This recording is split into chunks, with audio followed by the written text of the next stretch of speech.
Hey scrapbook friends, it's Nicole, and today I want to show you a layout technique that I am calling the Racetrack layout. Now, as far as I know, I came up with this myself, and I'm not sure that Racetrack is exactly the most creative name ever, but I feel like it kind of gives you that look of like a big oval racing track. Now, this is a layout from the Disneyland album I'm working on. So it's not a racing theme, but I liked this kind of oval layout.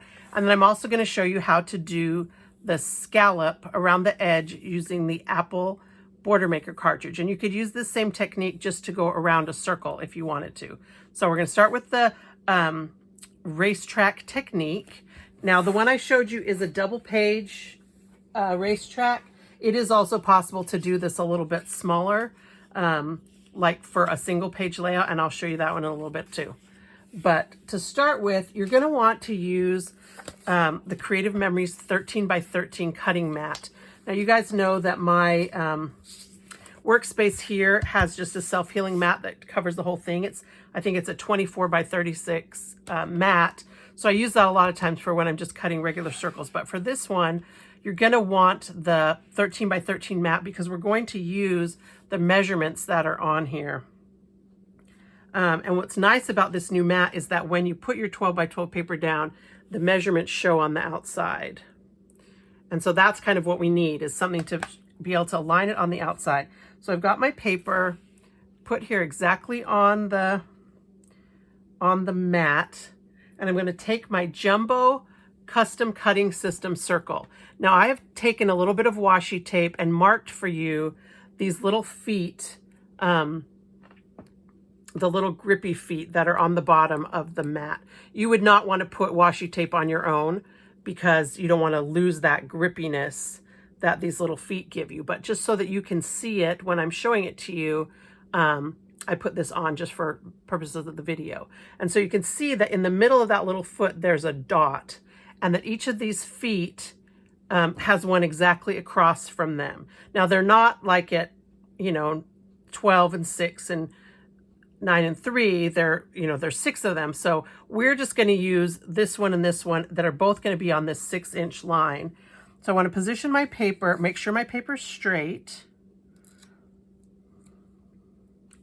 and position my paper so that the little dot here lines up with the 6 and the little dot here lines up with the 6 up there, and is as centered as I can get it on the paper. Now, it's a little tricky for me because I'm trying not to get my head in the layout for you. Then I'm going to take the red blade and I'm going to start it as best I can with the blade right here at the 6-inch line on the outside. All right, so I put my little feet in the groove. Make sure you got both feet in the groove, and then drive around. And I'm going to stop again at the 6-inch line. And then I'm going to do the same thing without picking up my circle. I'm going to do the same thing on the inside. I'm going to drive around on the inside, stopping at the 6-inch line. Okay, so now that I've done this, I'm going to have basically a half circle partially cut out of my paper. And at this point, I'm going to want to take my 12-inch trimmer, and this is where we're going to use the sight lines. So if you haven't used the sight lines before, they may be hidden in this little blue housing at the end of your track. But there's one of these on each side. It's a little clear piece of plastic with a black line in the middle. There's one on each side. And they're so awesome for lining things up exactly. Now I'm going to take a pencil so that hopefully you can see where these lines end. I can see it pretty well just looking here on my paper, but I've made a little pencil line so that hopefully will help you see it as I'm cutting. So I'm going to put it here and use the sight lines so that I'm lining my cutting blade up exactly with the edge of that cut. So you can see that on the sight line, it's lined up just right. And I know that I stopped my line at about 6 inches, so I can take my, actually I need to line up with this direction. Line up with the top, line up the sight line,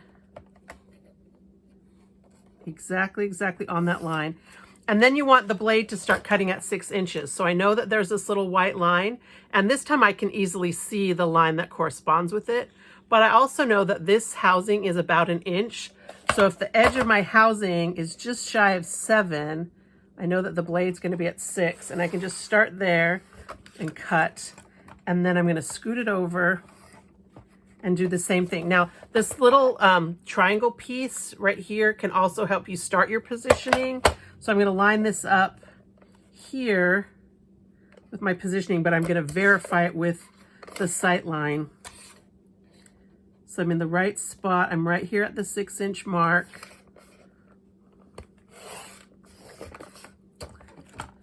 Cut down that way. And then for this one, I'm going to flip it over because I like to have my the bulk of my paper on this side of the trimmer that has the wider measuring space. I feel like that just gives me more control over where things go. So I'm going to do the same thing here, kind of in the opposite direction. Use my sight line. Line it up exactly with this, the cut line. And I don't want to cut off this way, especially on the inside. I'm going to start here and cut that way. Because if you go too far this way, you're going to cut into this section.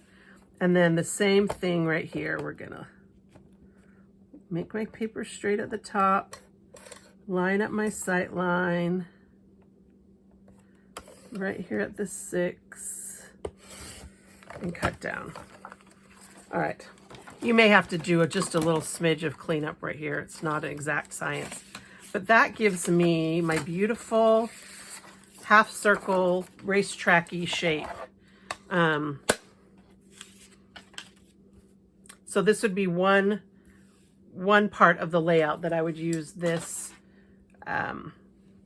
this half of the circle, and then I'd use the other half. You know, I do it again with another paper on the other half. So now I want to show you how to do the scallop with the apple border. I do have, I punched out a little piece before, so I'm going to talk about, on here, we're going to be cutting on the stem side. So we're going to be cutting in this direction on the stem side, about 3/4 of the way through. But then we're going to use this line right here where the little V is, the little point. That's going to be what we're going to use to line up on the edge of our paper. So those are kind of the visual clues that I'm going to be talking about as I'm positioning this on my racetrack. So we're going to use the border maker system. And this paper is from the Genuine paper pack. And I really like the contrast between the dark blue and this green. And then the Apple's border maker cartridge. So I love the border maker because it's so easy to line up perfectly every time. You do need about 3 rows of this border to do one side of this particular loop. So I'm just going to go ahead and punch those. I'm not going to do all 3 because you can figure out the last part will be straight and it will be easy. And then I'm going to clean up my little confetti because it makes me crazy to have too much of this around. Okay, so now what I talked about is cutting on the stem side. I'm going to cut off this, well, actually I'm not going to cut off the half piece. I'm going to figure out right here how far I can go to about right here before I have to start going off the edge. I'm just going to start cutting on the stem side about 2/3 of the way through. It doesn't matter if you cut through the stem because we're not going to see the stems. But I'm just going to cut all the way through these. And then I'm going to cut this little half an apple off of the end because that's too hard. It was too hard for me to match.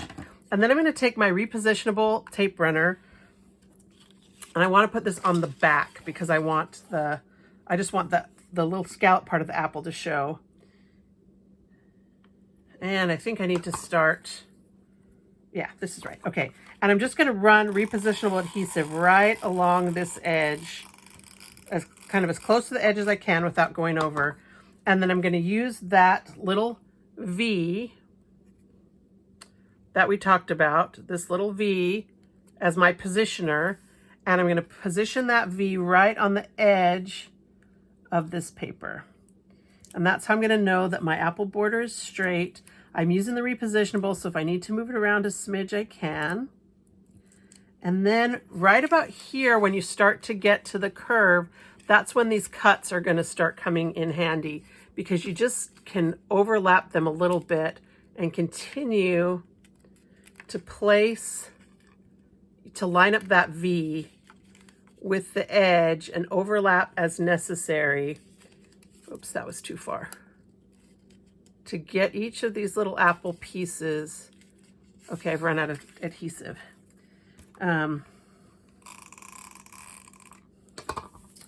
Get each of these little apple pieces right where you want them on the outside circle. All right, so hopefully you'll be able to see on here kind of where the overlapping is. I just kind of had to wedge it over a little bit and overlap it. And then still line up the edge with this little groove, so that on this side I get this cute, cute scallop. You'd never know that was an apple. And it does have the little holes cut out of it, but I think that adds some interest. And so then we just continue, trim off the, oh, I'm going this way.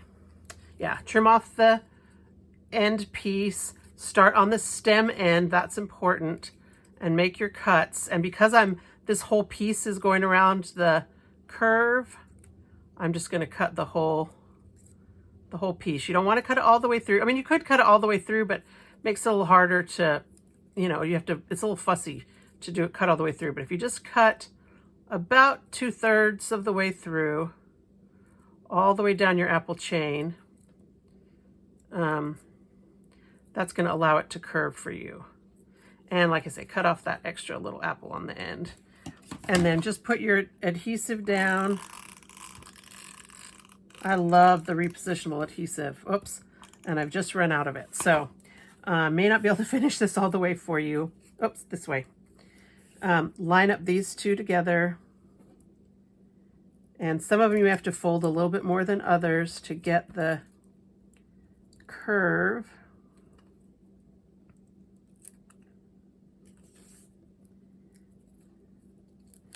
But with the repositionable, you can move it around as you need to. All right, you actually could use, and I'm going to because I've run out of my repositionable and I don't have a refill handy, don't want to make you wait. I am going to just use regular tape runner on here just to finish this up for you. Repositionable is better though, because it holds these pieces right where you want them. And I just can't bring myself to use a whole strip of regular tape down here. Oh, I may have to. Okay, I'm not going to finish this because I did run out of repositionable adhesive.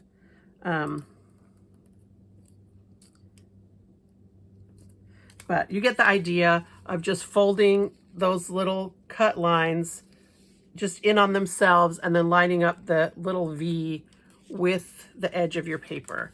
And you get this cute little border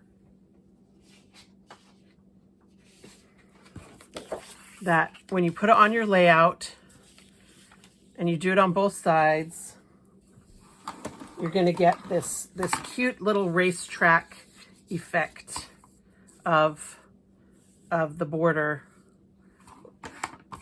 You know, this big giant oval, which makes a really nice frame to put your pictures in on the inside.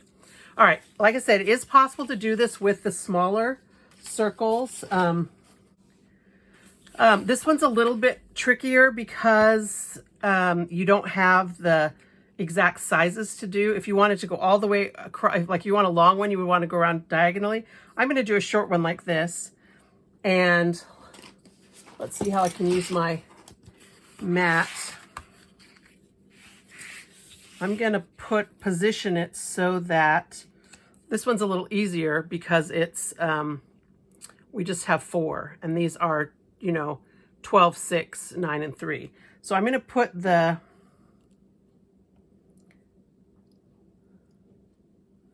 let's see, this one I'm going to put at the 3, and this one I'm going to put at the 3. And then I'm going to do the same thing with cutting and use just the mat to be my guide. Cut from the 12 to the 6 on the outside, and then flip it around and cut from the 12 to the 3 on the inside. And then I'm going to take this and do the same thing on this end, except I'm going to have to use the 9-inch and the 9-inch over here.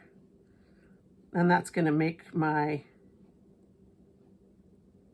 circles line up. I sure hope it's going to make my circles line up. This one is trickier. I really like it better with the jumbo circle, but sometimes you need a smaller thing. And this would actually be really good if you did want a racetrack, you know, like for little cars or something like that. Okay, so it's the same thing. Oh, darn it, I wasn't on the camera. I'm sorry. So we're going to take the trimmer and do the same thing we did. This is a little easier. Using our sight lines. I went a little too far around the circle on this one.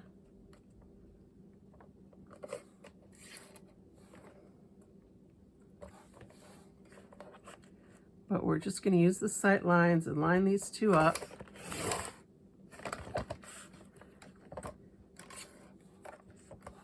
And then do it here again at the middle. And I'm having to just kind of guess a little bit more about, I guess I use the 3 and the 9. About my measurements. This one is not quite as easy.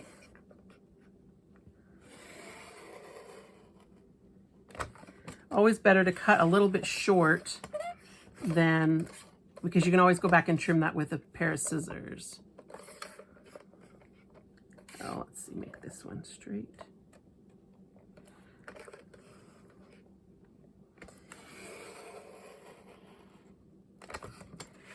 And then finally the last one.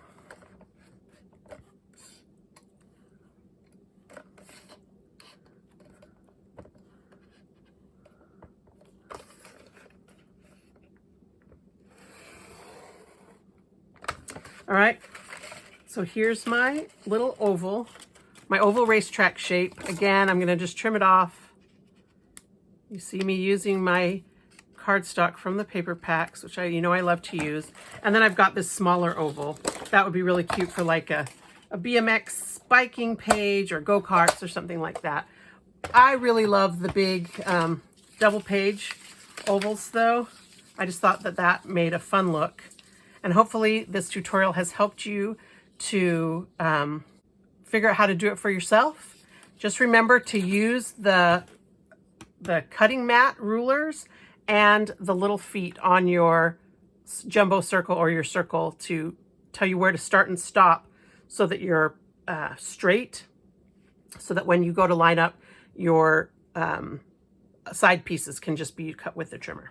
All right, if you have any questions, I don't know that I was able to explain very well what I was trying to do, and I think I kept going off the screen with the camera, but hopefully you're able to get an idea of what I was showing you, and that you'll be able to try this cool racetrack oval scrapbook layout in your own album soon. Thank you so much, and happy scrapbooking.